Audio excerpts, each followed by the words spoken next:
Hey there, comic book friends, I'm Travis. Let's talk some superhero comics. I think this is for the... pulling out my phone because I'm ill-prepared today, because that seems to be how I'm rolling here lately. It would be for July 30th. So, July 30th comic books is what we're going to talk about. Had quite a pull, only a few superhero books this week though. So let's jump right into those in no particular order, because I don't feel like doing them in a particular order.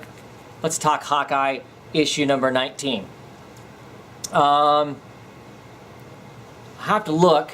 I'm not sure if this was released out of order again. A while back we had some issues that were out of order.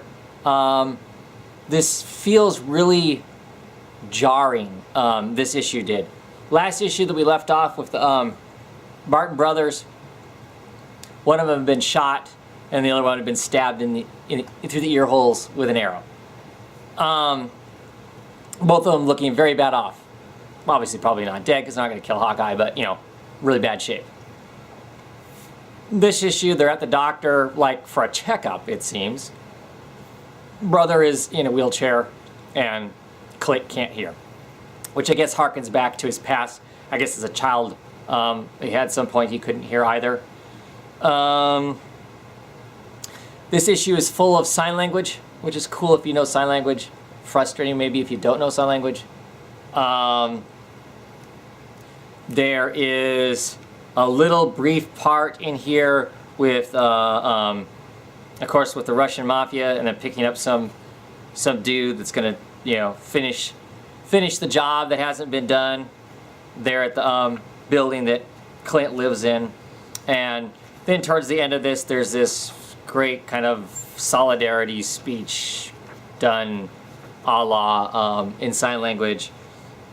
And then we end with this new kind of a cliffhanger as Clint and his brother are basically cleaning up all the tracksuit guys, kind of a thing. Normally I really love this book. Like I said, this issue felt really disjointed. I feel like we're missing some pieces. I don't understand how to go from where they were to this without some level of explanation, some explaining how much time has passed, something. I don't know, it just felt, or maybe it's just been so long since the last issue came out with these guys in it, I don't know. Only a few more issues left of the book and it's going to, it's done. It kind of got stealth canceled in that they didn't really announce that they're canceling it, but they aren't making it anymore either. Which leads me to my next question.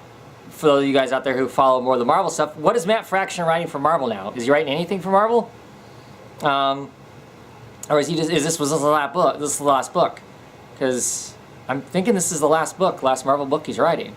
So then is he kind of done and just doing the independent gig? Which to me personally, I think suits Fraction's writing style and sensibilities better. I've always thought that his quirky books were strong books and his straightforward superhero books were never that strong. So, yeah, I don't know, kind of curious. Anyway, what's next? Superhero books. Batman Eternal, issue number 17. Still really digging this. This is another Dustin Nguyen art in the book, which means the art is great in my opinion. I love the fact that in this they bring out the Deacon as a character that was used for a mini-series called Batman the Cult. Kind of like them using some of that. That was kind of cool and whatnot. We get some crazy moments with the Joker's daughter here, you know, playing with people's heads, basically. We also get some more fun interaction with Harper. We get to see just how sharp Harper is in this. She's no pushover. They're kind of up against this kind of super scientist guy. Red Robin and her are, you know, and she has no problems of handling herself and whatnot, to the point to where the guy's more impressed there than he is with Red Robin, which is fine because Tim Drake's can't be too impressed, right? And it's kind of interesting. We get a little more struggle with Jim Corrigan trying to embody to become the Spectre to deal with this magically evil-oriented stuff that's coming out of Arkham. and being pretty unsuccessful. Still really enjoying the weekly comic. I figure after this issue now we're going to spin off to something else. I think the next 3 issues are, kind of more scripted by somebody else, and so this storyline is going to be kind of put to the side. They might touch base on a little bit as far as the main Arkham storyline, but it's going to concentrate on more other stuff. I'm assuming we're going to get some Stephanie Brown back, because it's been a while since we've seen her. Get some more of that in the mix, which should be fun and interesting. Just a kind of an entertaining Batman book. Less entertaining to me Batman book. Detective Comics issue number 3. Annual number 3. So in this, we get some more background story about Icarus, the drug, how all the players got to where they are when this whole Icarus storyline started. What Batman was doing, what Bruce Wayne was doing, what the people who are selling the Icarus are doing, what the daughter of the woman who burns up in the first star of the story arc, what she's up to. We get a lot of that stuff, which is, it's interesting. It's fine as far as this story goes. It helps flesh out some of that stuff. We get a decent Bruce Wayne, Batman matches Malone moment in here where he comes across a kid who's being abused by his dad, and of course Bruce and all of his issues he has of his own, currently with his own son, really takes it to town on the dad, who ties into the whole Icarus thing in a sense. It kind of helps start a chain of events of craziness, really, by him thrashing this father who is also a kind of a right hand of Tiger Shark, I think is the villain's name, in this, the gangster that's in this. So in some way he's kind of responsible. That's kind of interesting and whatnot. It fills out more of that storyline, which is great and all. Of course the art is decent because it's Francis. No, this isn't Francis Mipple. I take it back. This is actually done by a number of different artists. Some of the art I really like, and some of it's just yeah. So there's that. The matches alone part I really liked in it, and the art in it was pretty decent too. Let's jump on to Justice League issue number 32. Of course, I may have said in some of my other videos I'm dropping Justice League, which I still am. The original plan was I was going to drop it after Forever Evil because I'm just not really digging it.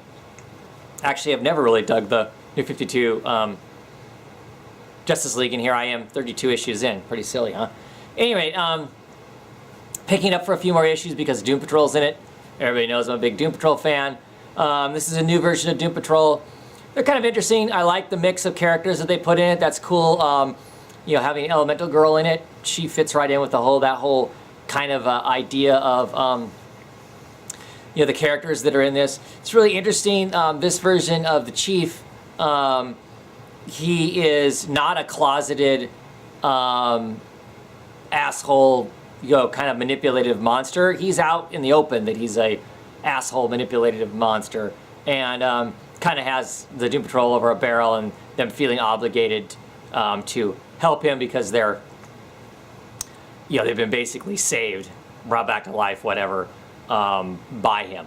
So how this all leads out, I mean, do we end up maybe at some point a Doom Patrol of this, or is a Doom Patrol kind of going to be a throwaway thing here? They're going to play with him for a few issues and then just basically get rid of him, which would be really unfortunate. Other than they're now introduced in the New 52, so someone can use them if they want to. As I keep saying, I hope a Doom Patrol book comes out of this somehow, and they get some interesting, decent people on it to write it. But yeah, I'm okay with the take in here. It's a little different. That's okay. It needs to be different. You need to change things up occasionally, so that's okay. So yeah, there's that.